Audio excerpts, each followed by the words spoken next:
In today's video, I'm going to be taking a look at the S&Q mode on the A7S III and compare it to the standard slow motion high frame rate modes of 60p and 120p. Lately, when I've been filming stuff, I've noticed that there actually is a pretty substantial difference in file size, and it's had me wondering if the compression that is causing this is causing a significant impact on the image quality. So I thought, let's make some coffee, let's test out the differences between these two slow motion modes and see whether or not one is better in image quality than the other. For those of you that are new around here, my name's Riley and I'm a documentary filmmaker that likes talking all things filmmaking and creativity. I'm also someone that likes to shoot on Sony cameras and do some occasional deep dives into features like this one. So if any of that interests you, be sure to subscribe and follow along. It would mean a lot, and it's also the best way to help me support this channel. All right, let's dive in. So the motivation for this experiment came about by noticing the differences in file size and compression when shooting in A7siii in 4K. And I'll show you what I mean here. When you come to the movie settings and you select your frame rate, so right now I'm in 24p and it's at 100 megabits per second. But when I jump to 60p, you'll notice that the file size jumps up to 200 megabits per second. Now, that's twice as big of a file size, there's twice as much information, but there's actually 2.5 times the amount of frames in 60p versus 24p. And so what that means is that you're actually getting a little bit less data per frame the higher you go up in your frame rate. Now, this becomes even more apparent when you jump up to 120p. You'll notice it jumped up to 280 megabits per second, so again, a bigger file size, but you have now 5 times the amount of frames at 120p that you do for 24p. And so you have 5 times the amount of frames, but only 2.8 times the amount of data compared to 24p at 100 megabits per second. But when I switch the menu over into the S&Q mode on the camera with the top dial, you'll notice that the bitrate actually changes to 100 megabits per second. But this is at the base frame rate of 24p.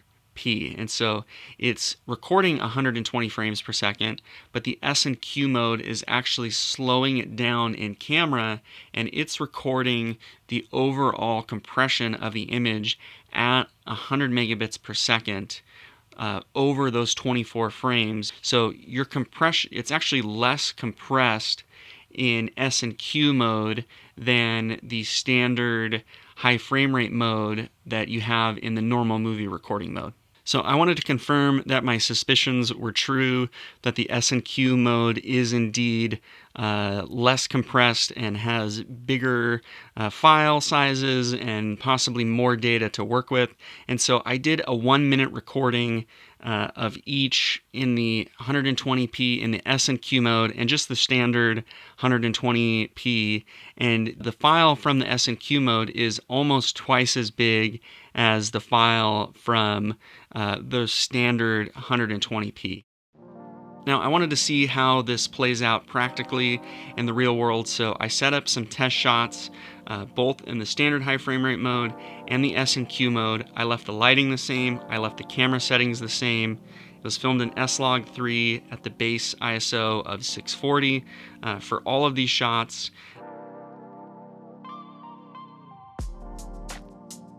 And the results definitely did surprise me. The differences are not as substantial as I expected them to be.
It's definitely hard to tell in YouTube with the YouTube compression.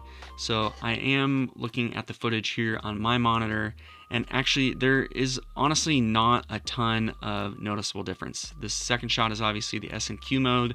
Now I had thought that there would be like a substantial difference in sort of the noise and the compression artifacts, but there actually isn't. Here in these next two shots, it's the same shot, but I just applied an extreme color grade, something much more punchy and contrasty, and you'll see there's a lot more noise here in the shadows.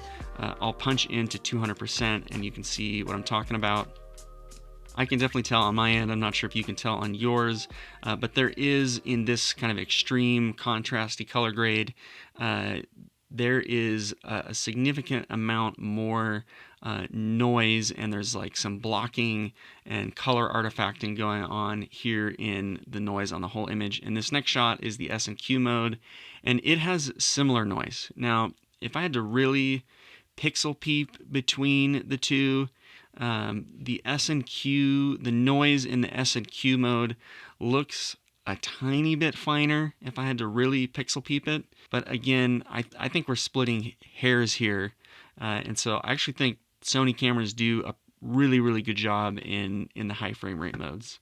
And I think it's safe to go with whether or not you want the sound on the footage versus not having the sound and having the footage conformed in camera, saving that step in post, having slightly less kind of taxing of a process on your image processor.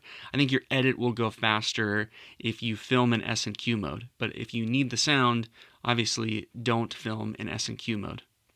Now, I will say the one thing that I noticed is the noise difference between 120p and 60p is probably more substantial than the noise difference between non-S&Q mode and S&Q mode. Now, what I mean by that is if you look in the shadows of these shots at 120p, you'll see that there actually is like a little bit more noise at 120p. Now, this shot was done in 120p, and you'll see that there is a little bit of noise, some compression artifacts going on in the shadows, both in non-S&Q and in S&Q mode. But if you take a similar shot in 60p, and you look at the shadows here, now obviously different scene, slightly different lighting, but just the noise on the 60p footage, both in non-S&Q mode and S&Q mode, to my eye, it's a finer grain pattern. It's a lot more pleasing and film-like than the noise in 120p. I think in conclusion, there's not a significant difference in image quality. I think if you're way off on your exposure or your white balance, you might notice that difference a little bit more in that scenario. But I would say use S&Q mode if you want a faster time in post. It is going to save you a lot of time. But use the non-S&Q mode if you really need the audio from your slow motion clips. Thanks for watching. I'm going to go take a look at this footage and hopefully the results are conclusive. I'm also going to sip on this delicious coffee. It's Valparaiso from Fresno, my all-time favorite coffee. I'll leave a link in the description if you're interested. Catch you in the next one.